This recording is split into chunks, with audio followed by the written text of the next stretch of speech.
All right. And are live this morning. We're back. Goaldigger has taken a little bit of a hiatus. We've had a lot going on at Luminary. But just to remind you, I'm Kate Luzio. I'm the founder and CEO of Luminary.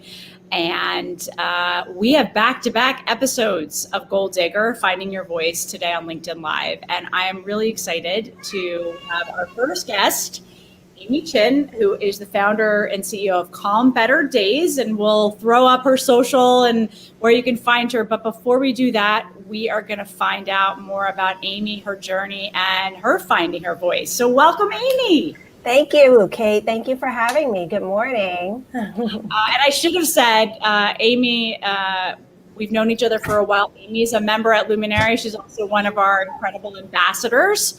And she's also a mom of two, so we can see that happening. We have an 8 and a 4-year-old. And this is the real life. This is what happens. And we have to start getting used to this. And I'm actually so excited, Amy, because right before we started, you were talking about what you've been doing. But and we're fine with interruptions. That's Thank you. I may have a cat interruption because I'm not in Luminary right now. I'm at home. But let's talk about you. Before we get to Calm Better Days, let's talk about you and your journey, and then we're going to dive into the company. Okay. So my journey. I'll help you later, darling. Okay. I'll help you later. Okay. I know. I'll help you. Sorry about that. So my journey has been a lot of ups and downs. I have 2 girls, 8 and 4, and I didn't know that I had anxiety and postpartum depression. And my marriage therapist brought it up to me, and she had said, you might want to try CBD, because she knew that I, only wanted to try natural holistic remedies. I did not want pharmaceutical meds. I've always had a bad experience with it. And so at this time, it was only medically legal. So I had to get my medical card. And, how long ago was this, Amy? When was this? About 4 years ago. Okay. Yeah. So 4 years ago.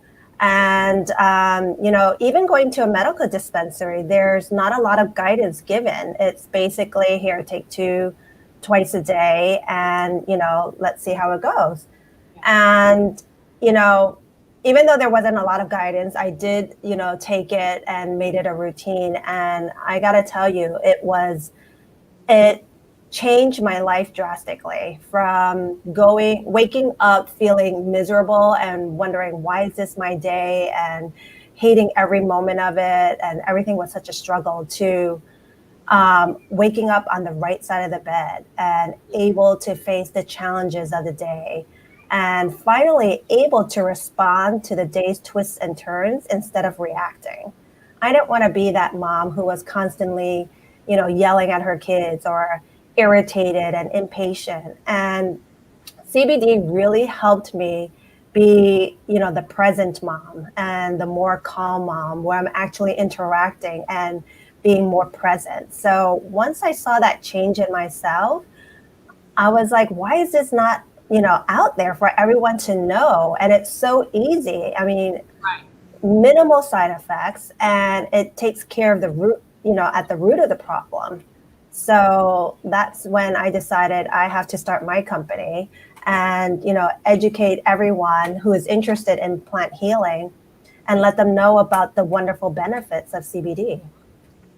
And we're going to talk about CBD because there's so many misconceptions, myths. People think that it's marijuana, and especially, different generations. But had you ever had experience before starting your own company? No, I've always, I worked at Federated for many years, doing product development, and then did product for about 10 years, and then went into restaurant management, and helped open a second restaurant. And then I had kids, and the restaurant hours didn't really go with having, kids. So I stayed at home. And then when my second one was ready to go to school, I was like, you know what? That's when I tried CBD, and that's when it changed my life. And I knew I had to do it. But coming from, and you had this product management background from Federated, and which people should know, that means it's a huge company. And then you were doing management, then you had kids. How did you get the courage to just take the leap and say, not only am I going to start my own business, I've got 2 kids under the age of 10. This is an industry that has still kind of a lot of myths around it and not yet fully regulated. What made you say, I'm going to do this? You know, even though I've worked in so many, well, not so many, but in restaurant and in product development, I never felt that passion, that love for it. And when I was, using CBD and feeling the changes, I felt so great about it. And I was definitely interested in it. And I wanted to help people, and I felt good knowing that it can help people too. So that really drove me, knowing the change in myself and how it can help others. And I'm always into more natural and holistic healing. So it just made sense for me, and I just felt I had to do it. Which is a huge amount of courage, especially coming from someone who, pre-CBD, you're going through postpartum, you have anxiety, you're dealing with that. To kind of make that big jump is, well, one, that's incredible, Amy. I actually didn't know that part of the story around you and Calm Better Days. But again, having that support, you must have a support system then, as far as people around you saying, yeah, you can do this, we're here for you. Yes, absolutely. Family is around, and also the cannabis community is very warm and welcome. And I just love it. They're very supportive.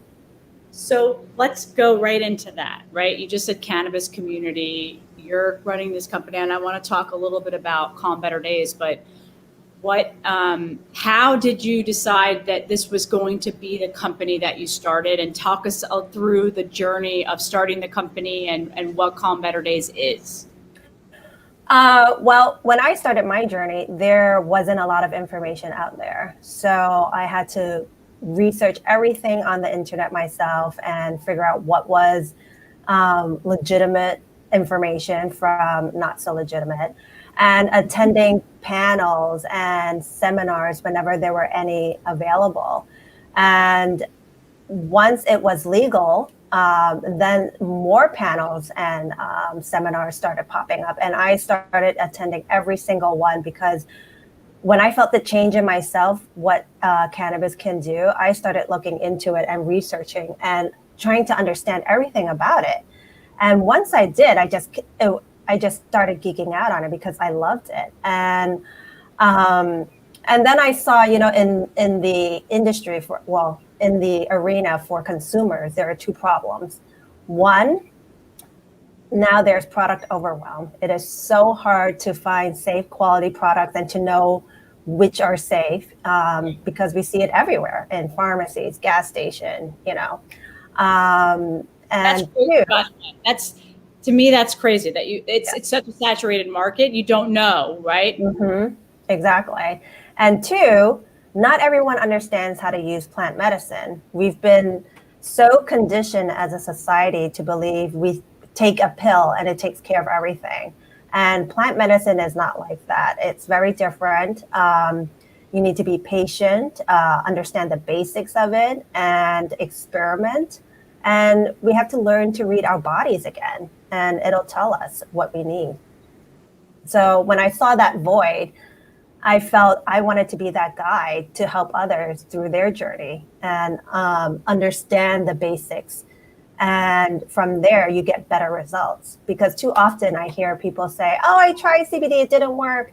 And I ask them, okay, what did you try? Was it full spectrum, broad? And they're like, what? Exactly. And then I'm like, okay, well, how much did you take? A drop or 2. And I'm like, but what was the milligram on the bottle, the potency? And they're like, and I'm like, so you expected results, not knowing what you're taking and how much to take. Okay. people would never do that with traditional medicine. You'd know what you're taking, you'd know how long it's going to take to, if you're on an antidepressant. Exactly. And Yeah. even with pharmaceutical medicine, it's all, a trial too. So, and I think we forget that. So yes, it's definitely something we need to learn to practice.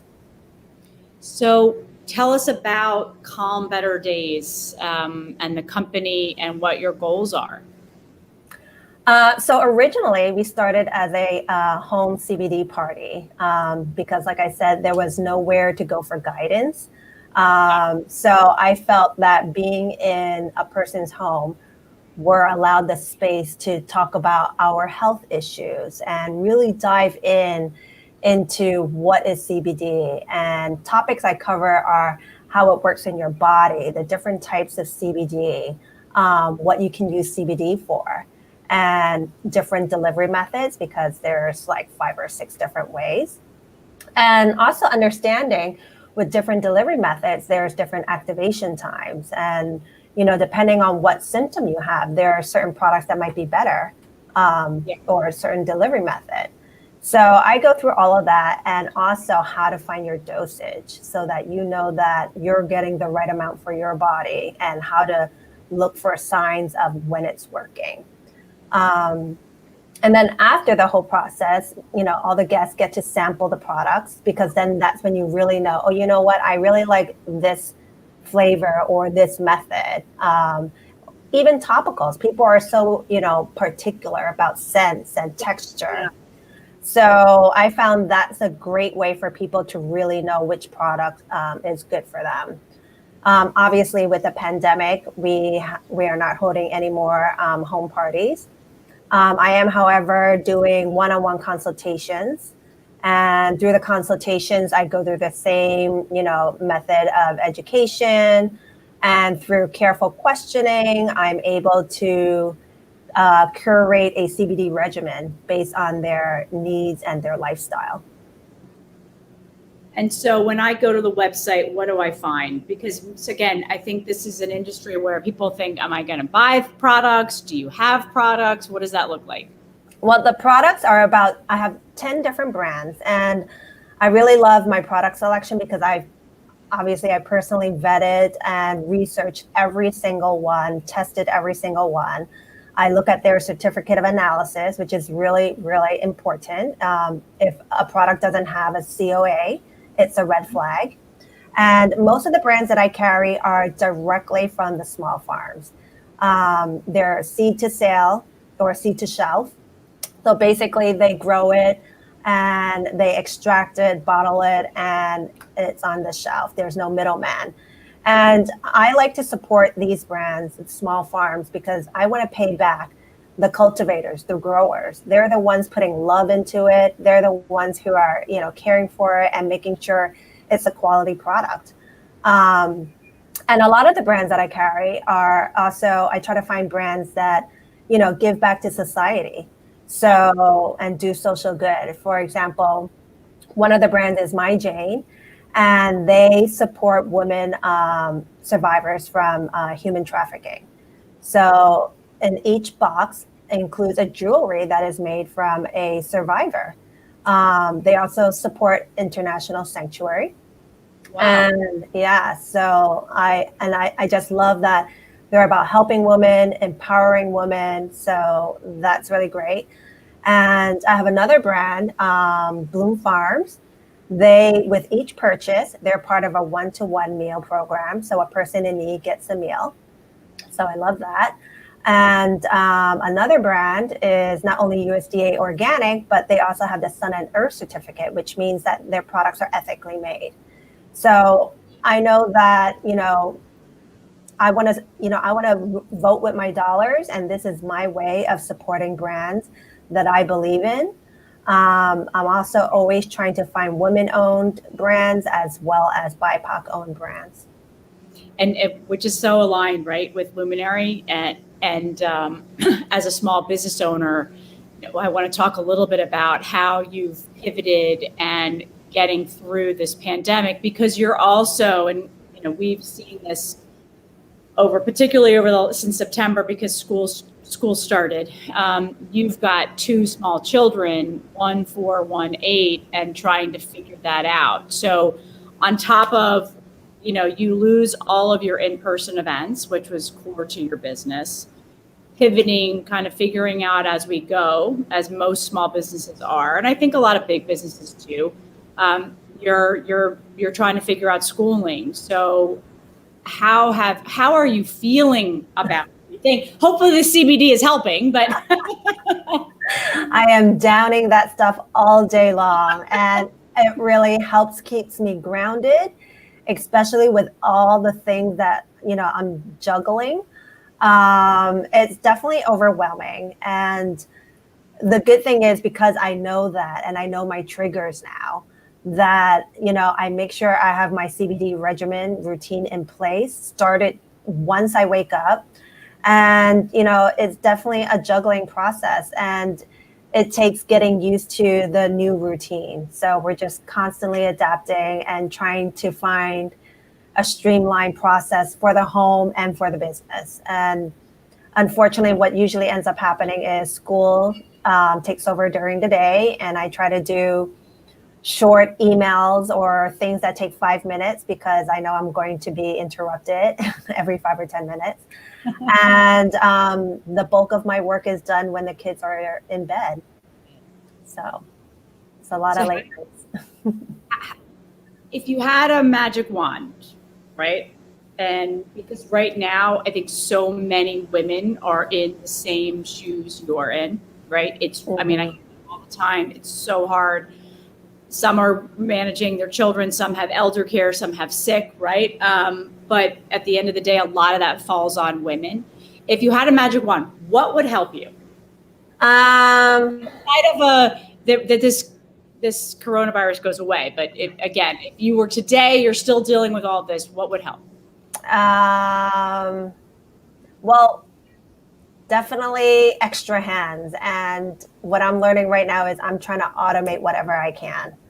Yeah. So even if that's hiring a virtual assistant, or because it's unsustainable. And so I've learned that, ask for help, however you can. If it's a friend for, help watch your kids for one afternoon, or, hiring a nanny, or, what I've done is hired a virtual assistant, because I just realized I can't do it all. And I need a VA to help kind of get my life in order, so I can, focus on the big picture. That's a great tip. I actually haven't heard that from a lot of people. I know I don't have one. That's probably, I just wrote that down, follow up on this, because as we're growing and you can't do it all, and I don't even have kids, right? But that is a great tip, because I think one of the things people are struggling with right now is just, how do you do it all? Balls are going to drop. I've always said this.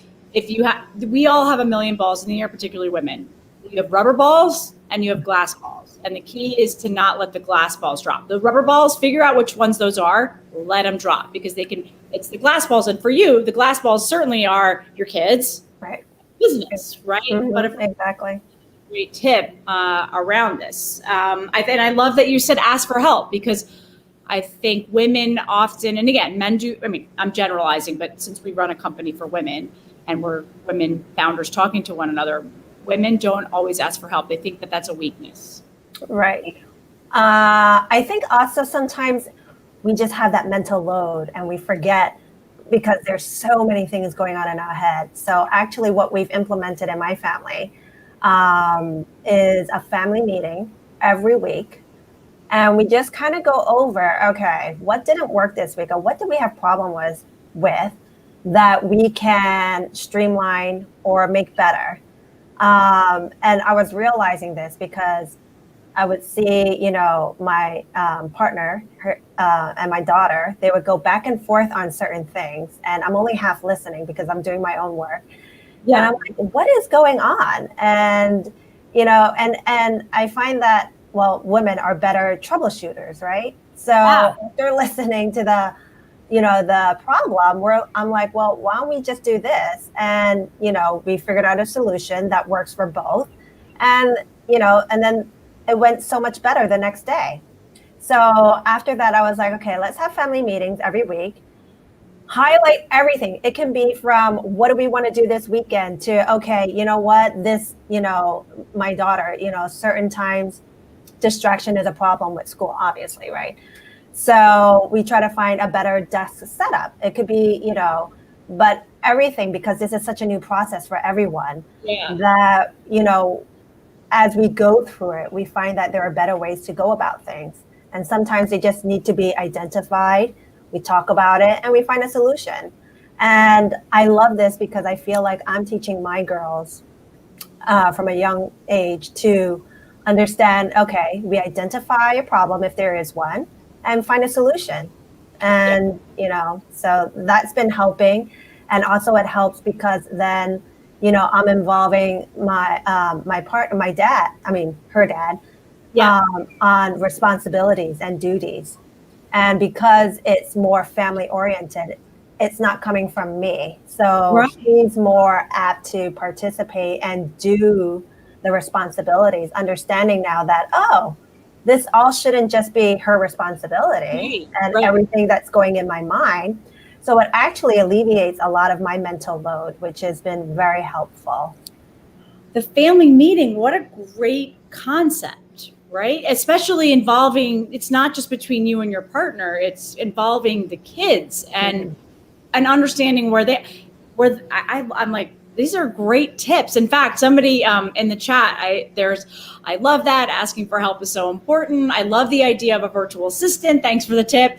And I love framing asking for help. And this user said, using a sports medicine, I ask for an assist. And so that's really important. The family meeting, I'm actually going to tell that to my brothers because I think that's really incredible as we go through this and no one knows how long it's going to last.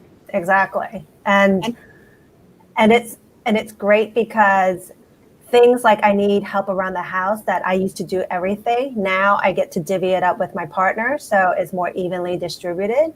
And it comes off so much better instead of us arguing and like what's mental load or, Right. not understanding it. So it's been definitely very helpful for us. And we've streamlined so many things that now, once we get the hang of it and the routine, it becomes easier. Plus, your girls are now seeing not only what a strong woman looks like, right? You're already strong. They see you running a business and starting a business, but that there's equal division of labor, right, between you and your partner, and that as they grow up, then that's already embedded in their DNA to think about that. And fair play is the Yes. right. We had Love Eve Rodsky. I forget when she spoke. I want to say it was April or May, right? This is when we were thinking this pandemic is going to last, a few weeks. And I had seen Eve speak and read Fair Play, and I don't even have kids, right? But it is also applicable to work, right? Mm-hmm. Once you're building your team, and if you have a co-founder, all of these types of things that you can apply in your everyday. But it's really, I'm inspired because, again, what you're doing for these young girls in your life to see that it doesn't have to be all on you, that it can be shared, that there can be conversations about it. Absolutely. The conversation is huge. I mean, a big, problem with my husband is communication. So the family meetings help a lot. Emotions are out of the way and we just stick to the issue at hand and troubleshoot. Yeah, and this is all part of women finding their voices, right? And it's part of Goaldigger in this series. And you're actually showing both your husband and your girls that you have a voice and to use your voices, right? And that's so important, especially now. Exactly. Very important. And I want my girls to grow up strong and empowered and, ruling the world. So I want to go back with a couple of minutes around the company. And, I'm a huge advocate and fan of CBD. As a founder and honestly, as anyone that works, right? We have so much stress today. And where do you see the company going? I mean, where do you want the company to go? What kind of impact do you want it to have? I see the impact definitely helping people understanding that they don't have to use pharmaceutical meds, that they can use CBD for general wellness and will stave off disease and, pharmaceutical meds, and will hopefully be less addiction to opioids.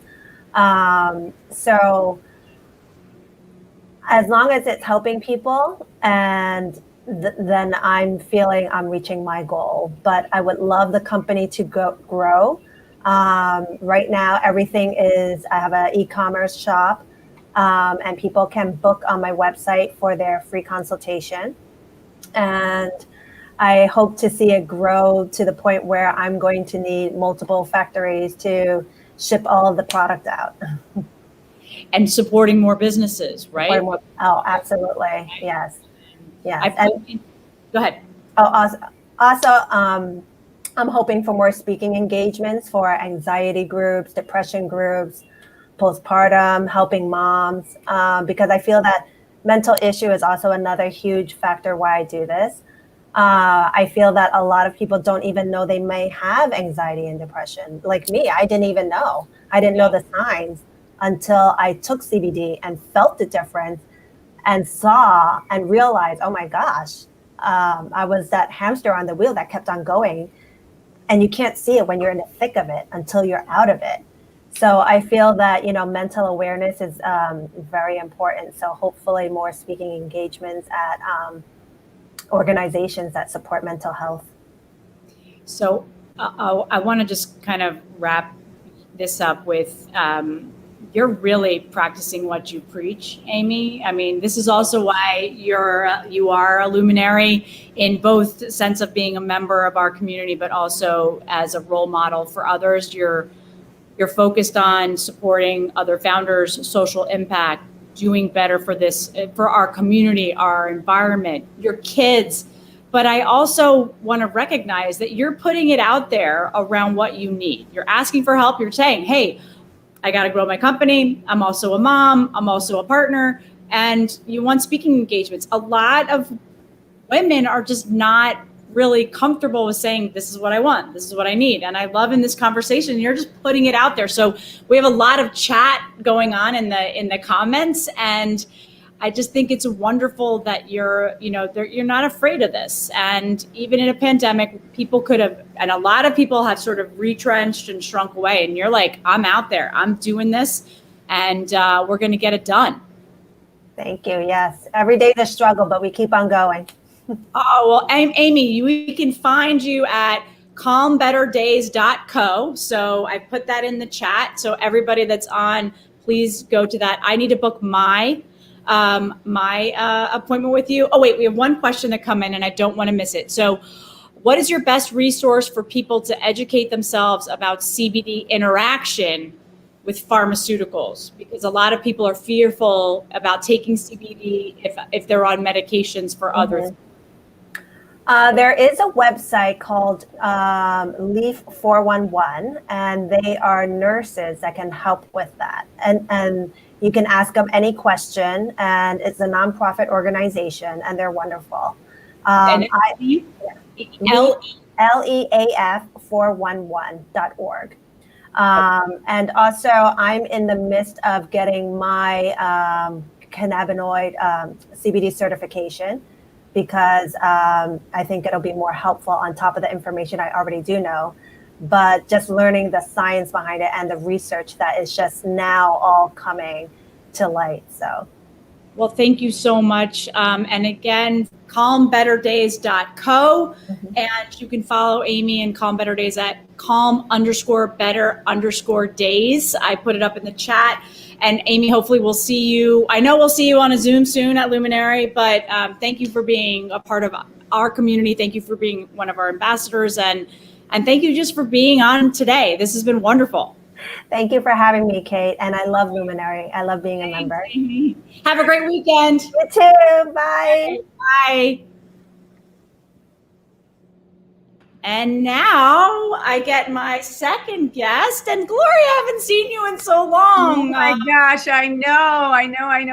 It's just been it's been quite a year, hasn't it? Has been. So I want to welcome Gloria Felt, and there is no way I can introduce you properly. Like there's just no way, because your background, your experience is, first of all, it's incredible, but it's staggering to think of everything that you've done. So I want you, and we've got lots of people on, and there's lots of people in the chat, to talk us through your journey, and we're going to get to take the lead. But it's important, I think, for our viewers and listeners to just learn about you, because honestly, when we met, I of course knew about you, but until I dug in, I had no idea of everything that you have done for, by the way, this world. Oh my gosh, I really feel that I have been incredibly fortunate to be able to make my life's passions into my life's work. And I think if you are able to do that, you're a super lucky person. Yeah. So I'm very grateful. I mean, I have had the opportunity to do many amazing things, but it's really, it's really, when I look back, it's all about getting clear about what your values are and what matters to you in this world, and then figuring out how you could actually turn that into your life. And I just have been so fortunate to be able to do that, including what I'm doing today for women's leadership parity. And because the thing is, I have lived a long time. Right. So my current goal is we have to reach parity in leadership in every sector by 2025, because I have to be alive to see it. So y'all, you got to get working with me. You got to get working with me. We got work to do. The pandemic has set women back. We've got to get on track. We've got so much that we need to do. But I didn't start out with this kind of, I guess, intention. I'm kind of obsessed with the concept of intention right now, and the socialization that women have around intention, which is a very different way of being socialized than men are around power and intention. So I want us to have a conversation about that, because I really am eager to hear your perspective on it from what you're doing in your life right now. And I've just been wowed by how, pandemic or no, you have figured out how to make Luminary survive and thrive and come up with new ideas and new ways of doing things. And I'm in awe of you, Kate. So that's a huge compliment coming from you, because again, as I said in the beginning, everything that you've done, and I just don't think, I mean, I've gone through one of your courses that we've done at Luminary, Transformational, right? And I thought I knew stuff about leadership, but until you, and there are a lot of people that have gone through your courses and know you, but I don't think they know your whole story. Right. Yeah. So I started out, I was born in a small town in Texas. I lived in small Texas towns for the first half of my life. I always say, if you've seen the old movie, The Last Picture Show, you saw the first documentary of my life. I was Sybil Shepherd, but with dark hair, in a dying West Texas town. Married my high school sweetheart, had 3 kids, moved to the next documentary was Friday Night Lights. All my children graduated from Permian High School. Wow. Story, I'm telling you, it's really like that. Life is really like that in Odessa, Texas. It's for real. I didn't even know that. That's amazing. Yes, right. But it was in those places where I went from being fairly introverted.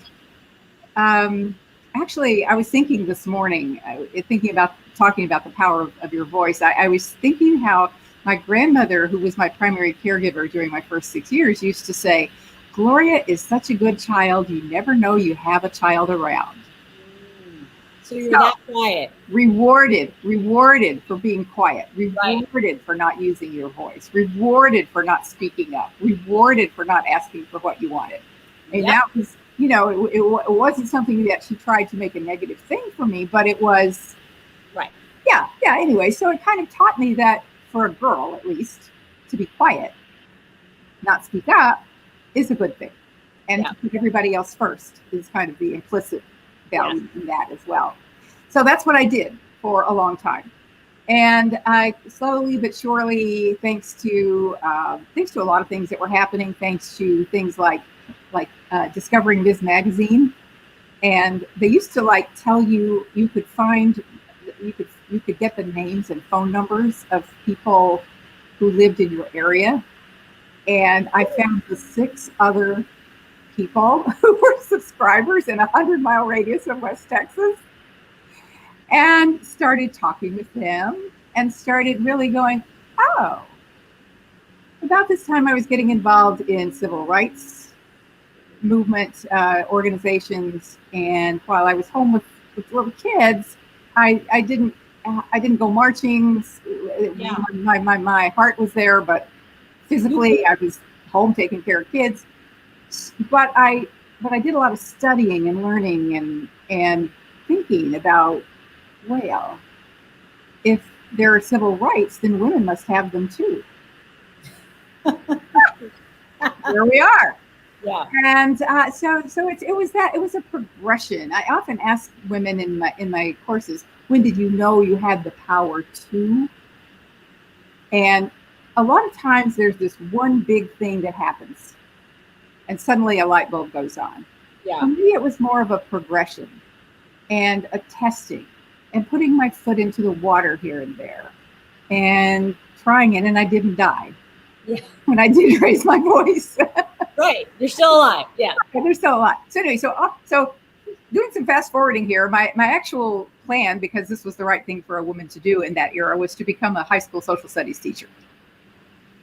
And I started at college after when my youngest son was actually 4 months old. I started at college. It took 12 years to finish. And so during that time, I had a lot of time to get involved in these community activities and really get to know myself better. Yeah. Taking the last course, building the last paper for the last course that I had to take, I decided to do a paper on this little small new nonprofit in town that one of my teaching colleagues at Head Start, I've been teaching at Head Start for a few years, one of my teaching colleagues had introduced me to, called Planned Parenthood.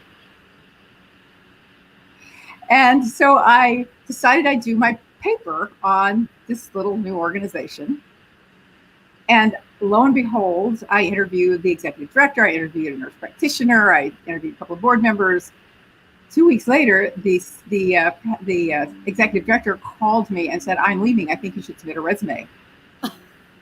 And I'm thinking, well, I've never had a formal job interview before. I'm about to finish this degree. I'm going to have to put a resume together and do some job interviews. So this would be really good experience if I would go ahead and do this. Yeah. Because, it would just, I'm in no danger of being hired. I've never managed anything. I knew nothing about healthcare administration. I knew only what I did for that paper did I know about the whole reproductive rights movement. And so I figured, well, give it a shot. Fine. Yeah. Take a risk. Anyway, what's the harm? What's the harm? So after 2 interviews, in fact, I was offered the job. Decided on the spot, well, okay, that sounds kind of interesting. I'll do it for a couple of years, but I really love teaching. I'm going to end up teaching, but that's okay. I'll do this for a couple of years. And 30 years later, I retired as the national president. So the lesson in that is always say yes. Always say yes. Whatever life puts in front of you, say yes. At least give it a shot. Don't write it off as a crazy thing. Because here's the thing.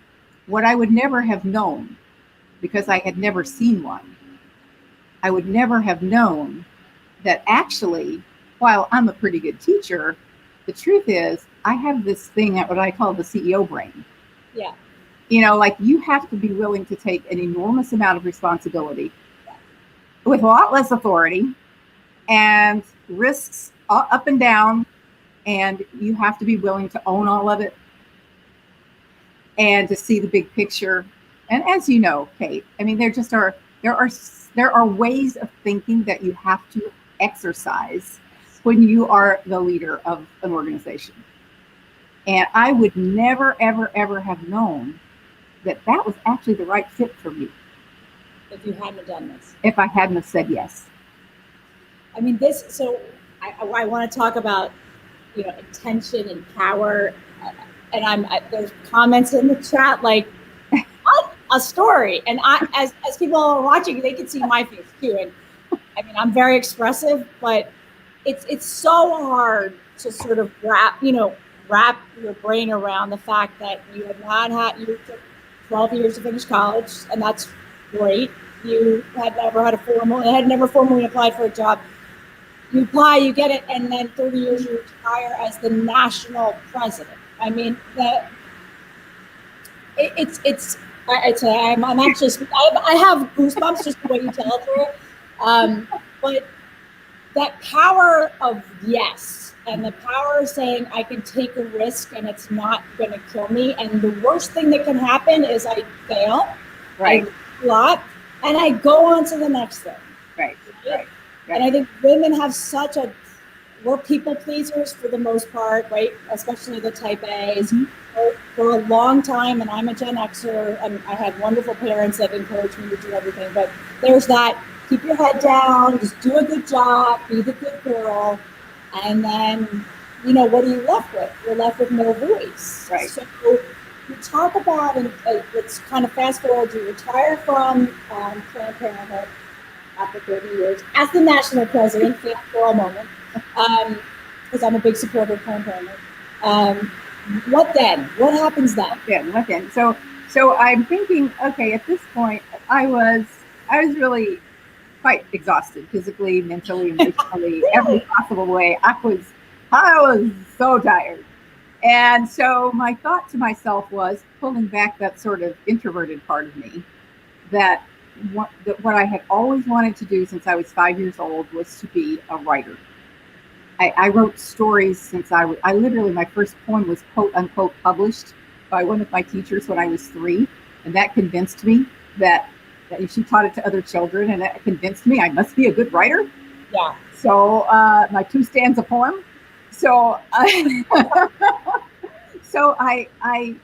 really thought, okay, so I'm going to have this quiet life. I'm going to write books and articles. I'll be able to pontificate. I don't have to I don't have to work 20 hours a day. I don't have to deal with, I said I'll never have a staff or a board again, by the way. I said that. And I just wanted to sit at home behind my computer and write. So I wrote some books. And the second one, or not the second one, but I wrote 4 books actually. But the last one that I wrote happened because Elle Magazine had asked me to write an article about women running for office in 2008, at the time when it seemed like we were going to have our first woman president for the first time. Yeah. For the first time. For the first time, yeah. So everybody can kind of remember that moment. And they thought it was going to be a great, lovely, upbeat. So women are going to be running for office everywhere because there's a woman. Yeah. We're sure to have a woman at the top of a major party ticket for the first time. Well, that didn't happen, number one. Secondly, what I found when I interviewed the heads of about a dozen organizations that help women run for office, and I'm talking Republican, Democrat, nonpartisan, those who help young women, those who help older women, across the board. I interviewed a dozen or so of them, and they all said the same thing. They said, a man will get up in the morning, he'll look at himself in the mirror, and he'll say, I believe I'll run for Senate. Yeah. And he'll never question whether he's qualified or should run for Senate. A woman will say, maybe I'm interested in politics, but only half as many women as men were. But first I need to raise my kids. First I need to learn something. I need to take more courses. I need to work in some campaigns so I know what I'm doing. Right. These are not bad attributes, by the way. Those are exactly the attributes that make women great leaders. Right. But unless you run, you cannot win. Right. Unless you raise your hand and say, I want to be the CEO, you cannot get that position. Exactly. You simply cannot. So I was shocked because here I'd been working for women's rights for decades. We had changed laws, we had opened doors, we had seen a woman first almost everything. What was going on? Right. And the real shocker for me is to realize how many barriers we still have in our heads. And so many of the things we have to overcome now are really culturally learned from the implicit biases in our society, in our culture. Sure. And we learn those. We all grow up in the same culture, so we get the same impressions. Yeah. Actually, sometimes the amazing thing is that there are people who can see beyond that and see that there can be something different. Yeah. And can see that there can be more equality and justice and diversity and equity in the world. That's the amazing thing. That's the amazing thing, is that there are boundary breakers. There are people who make this kind of change. So I wrote this book, and honestly, my intention was that it would be a social commentary book. And that's why it sits on current events and women's studies shelves. So like it didn't exactly become a bestseller. But what I did was, because I'm very practical, every chapter has, this is part of the reason why women haven't reached parity. And here are some things that you can do about it. And this is what you need to do to thrive in the world as it is.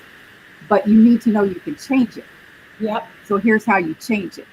So people other than myself saw it as a leadership book and started asking me to develop workshops Right. to teach it. It's not a full out women's leadership program because you can get basics of leadership anywhere. You don't need it. There are thousands of women's leadership programs. Exactly. You do not need another basic women's leadership program. What you need is, and what gives women the breakthrough, is to change literally how we think about power, to shift the narrative, the public narrative of power, because history for thousands of years was written by the victors. The victors were men, and it was all about their wars. So it's all about fighting, scarce resources, the assumption that there's a finite pie, that if I take a slice, there's less for you. So I got to fight you every step of the way to make sure I get my share. Yeah. And I want your share too, by the way. Yes, exactly. Whoever ends up with the most pie wins, right? Yeah. So women have borne the brunt of the negative aspects of that because we haven't held the power positions. So women inherently would say to me, I don't even like the word power. Don't even use that. Yeah. If you make a program, don't use the word power in your program. I won't take it.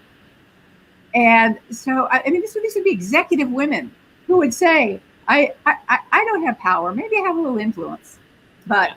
I don't have power. I'm a servant leader. And I am not. well, there's not that it's bad, but again, no, sorry. You can't be an effective leader if you're unwilling to use power. You simply cannot. Yeah. So we have to change the power paradigm from that old oppressive power over to a more generative, innovative, creative, expansive idea of power being the power to accomplish what you are here on this earth to do.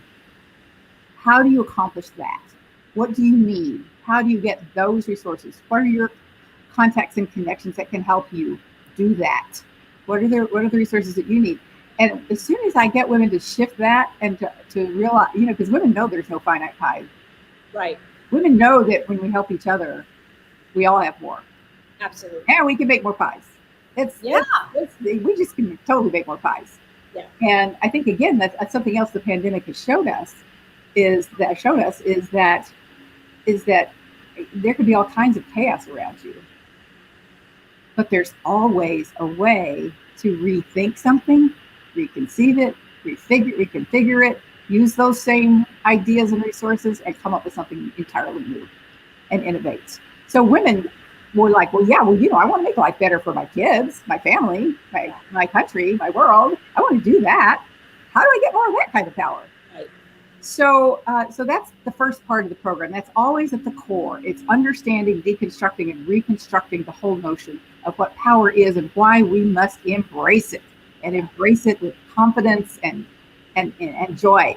And when we do that, we take the locus of power inside of ourselves So it's not about what people are thinking about us. It's about what is our intention Yeah. to use that power for. For. And yeah. Which is so key, right? Because it's not just about the accumulation of power. Right.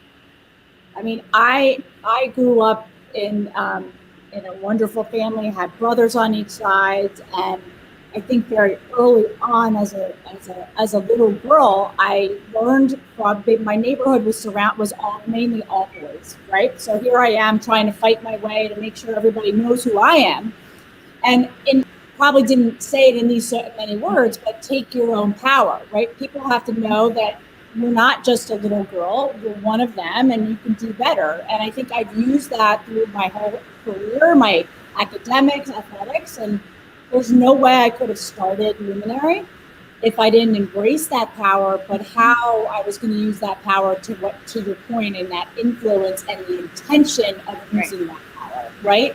Exactly. It's like, I too had a neighborhood full of boys. I was the oldest child, and the next one, my sister came around 5.5 years later, and my brother another 5.5 years later. So that was kind of like fun. All the kids in my neighborhood were boys. Yeah. And I do also attribute the opportunity to have thrown mud balls and have, like kids go to each other and try to make these big parades and big forts and fights. And yes, that was actually good training. It was very good training. Very good training. Great training. Same with me. Yeah, but for them, it was all about who was going to end up with the most mud balls. Right, or the top of the floor. Right, yeah. Somehow that never computed for me. It was okay. Let's go have fun, and then let's go have Kool-Aid and cookies. Right.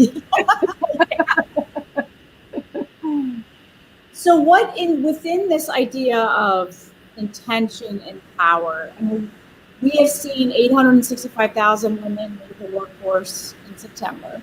The pandemic has, we know, disproportionately impacted women of color even more, but put us almost 10 years back as far as employment gains. 25% of women-owned businesses have permanently closed due to the pandemic. You've got an election coming up. Regardless of who you're voting for, it's going to go one way, and people aren't going to be happy. And we know there will be unrest. The virus is still here. For women, what is our path? Because it just seems so overwhelming right now for a lot of people. I mean, Amy, who's just gone, who's a founder, running a company, virtual schooling, all of that, and then you throw in everything else. How do you think women right now can embrace that intention, use their power to put us forward, not set us back? Well, that is the question of the day, and I know it is. Well, first of all, we need to remember that as one of my newest young mentors has made me realize, women are not a monolith. Yeah. So we need to be thinking about many different women in many different kinds of situations. To take myself as an example, I run a nonprofit organization that has been unable to fundraise for 6 months. And because it's been, we're starting cranking it up again, but this was going to be the year we scaled. This was going to be the year we became, we went through from being $1 million organization to being a $5 million organization, and we were going to scale up these programs that we have now proven are effective to give women these great breakthroughs, and now it feels like we're starting all over again. But I'm very fortunate because I have the liberty to start all over again, and not everybody has that. I mean, for women who have been the frontline workers and then got furloughed because schools weren't opening and healthcare providers weren't seeing people, and for these women, there has to be public policy that makes sure they have several things. One is they need to have the resources to just survive until till they can re-enter the workforce. Yep. Secondly, it's a perfect time for learning new skills. It's a perfect time to learn new skills. I was talking to Kate Gallego, the mayor of Phoenix, like 2 days ago. And I was asking her about what she thought. I was asking her this kind of the same question, like what for women should be the policies that we're really trying to get. And she mentioned to me something that they had done in the city of Phoenix, which was when the pandemic hit, they had to lay off a number of park workers who were all women. I can't remember what the job category was, but as it happens, they were all women. But instead of laying them off, they moved them into positions where they are learning to be, what did she call it, engineering assistants. Oh, wow. So, they couldn't do that with thousands of people. Right. But I just thought to myself, that's an example of one of the things that we need to think about, policies and opportunities to help women basically retool so that they come out of it and they're actually in a position to earn more money than they were before. I literally just wrote retool down. So now what we're doing at Take the Lead is we've made a decision that we have this program called 50 Women Can Change the World, where we do an immersive 3-month long follow with 6 months of follow-up.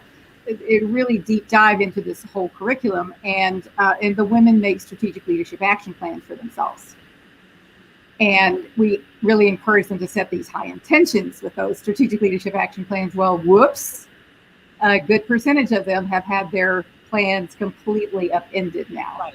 So we've made a decision that at least for the first half of this coming year, what we're going to be raising our money to do is to give scholarships and help those women retool as they need their strategic leadership action plan. So if they need to retool their careers and if they need some upskilling in the kind of training that we do, we'll be able to provide that for them. So I think we need to think about that.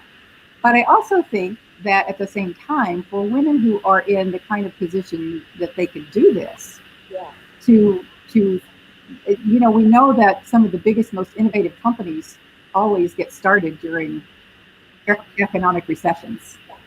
And so for women who are in those kinds of positions, how can we help them, or how can they help themselves, help the rest of us by rethinking their businesses, just like you are doing? Yes. And to make more jobs for more women and to make more opportunities for more women. We have to really think radically differently and radically intentionally to do that. Yeah, and it's one of the reasons why, it's really well aligned with our new fellowship program, because what I saw was exactly what you were talking about. If you're a nonprofit or you can't raise because people aren't giving as much, the statistics for people saving money right now are at the highest level in the last 50 years, right? Because they're worried, and I get that. And some people have the opportunity and the privilege to have more disposable income, but you have women business owners not being able to sell their products. You have the perfect storm. And so the fellowship that we started was for women-owned businesses around giving them the new skills, the ongoing education, the access to connections and community to help them survive this. It's not always about the check, and that's important, but it's also, once you get the check, it's about how you can actually develop, survive, and then thrive and rebuild and reimagine your business. And one of the things that you said about this, learning new skills, I think is so important. When the 2008 financial crisis happened, that's really when we saw women and this explosion of women-owned businesses. And then we've seen those numbers, 1,800 per day, started for the last couple of years. A lot of that was a necessity entrepreneur, right? I lost my job, my husband, I need to make more money, I'm a side hustler. Right now is a real opportunity, and I try to look at silver linings around these businesses that are in existence. How do we help them and push them forward? But how do we also take some of these innovative ideas and either retool, repurpose, pivot around what we can, when we look forward a year or 2 years ahead, how we have uplifted women, and not just women-owned businesses, but women that have lost their jobs, and how we bring them back into the workforce. Right, exactly. If you think about it, what better time is there to, there's been so much chatter about women in tech, for example. Yes. Whoa, we need more women in tech. Well, everything for the next few years is going to be all about technology innovation. Yes. All the new products that are going to make money are going to be about technology innovation. Absolutely. And look at all the innovations that have already happened. Yeah, of course. And it's, and also if the government is going to be providing infusions of funding, which it certainly should, to help people, instead of just making it, a check so you can pay your rent that month, which is important. How can you also, like, it's almost like a New Deal. It's almost like the Roosevelt New Deal. Yes, exactly. What can, that's why I think, it's so important to think about, like, how can we use this time to get more clean energy ideas developed? How can we use this time to be ready to rebuild the whole infrastructure that's been crumbling for years? How can we, there's so much that needs to be done. So how about we invest in all these things that are really for the public good that need to be done? And in the process, you're retraining people, you're giving them a livelihood, you're giving them what people really want, which is the ability to thrive on their own, the ability to be independent. So I know we're right at the time, which I could sit here and talk for another 2 hours. And I know the people in the chat are like, oh my gosh, where can we find more information on Take the Lead? TakeTheLeadWomen.com. Right. TakeTheLeadWomen.com. And yes, we are a nonprofit, and if you type in .org accidentally, it will still reach us. Okay. But we thought doing it .com was a good idea. I also have a little story, which is when we started, we literally had no money at all. And a dog company owned Take the Lead. So they wanted $2,500 to buy the URL, and we didn't buy it. And that is like one of the worst decisions I ever made. So I'm saying that to other people now. So like, invest in it. It's going to work for you in 5, 7, 10 years down the line. So TakeTheLeadWomen.com, and there you can find we have a lot of free resources on our site. We have a great newsletter that every week has the latest in women's leadership info and lots of stuff you want to know without having to read everything that's out there. And we have quite a number of free online resources. We also will keep you up to date when we're having events, which we do from time to time, and we'll be having several before the end of the year. And we also have there what we can do in terms of training and coaching for individuals and for companies. And I don't want to leave out companies here, because one of the things that the second pandemic, the racial inequities pandemic that people became aware of, finally, I felt like I had come full circle, since people, they're like, oh yeah, well, we were fighting the civil rights movement 30 years ago or however long it was. Guess what? Yeah, this is just a horrible underbelly of this country that we have to fix. We have to solve it, and now is the time to do it. And so I think for companies that are looking to have diversity, equity, inclusion, justice programs, we're there, we're ready. We have, I've trained about 30 leadership ambassadors to be able to deliver the training. They come from multiple sectors. They're all over the country, not that it matters where anybody is anymore. But we can work with companies to provide that kind of training for their teams, for their executives, for their staff, and to help them change their cultures to cultures that are more diverse and inclusive. Which is fundamental to how we get through this, and fundamental to our future and the next generations, right? So, and as I'm a little biased because I've gone through the program, I love it. It is so impactful, and as a leader who's been in, leadership roles for 20 plus years, it's never too late to go through this. It's never too late, no matter how much experience you have and how much you think you know. We're so lucky to have Take the Lead as a partner at Luminary, to have you as a member and a partner, and I've got some ideas that we can kind of combine forces. So I will reach out to you on email after this. But it's taketheleadwomen.com. Please, if you're listening or watching, don't make a mistake and not check it out. It will really transform you as a leader, no matter how big or small your organization. And Gloria, it's good to see you face. I would love to see you hopefully soon in the space. But thank you again for joining. Thank you everyone for joining Goaldigger today. And stay safe and healthy. And have a wonderful weekend, Gloria. Thank you so much, Kate. You too. All right. See everyone soon. See you next week. Bye. Bye-bye.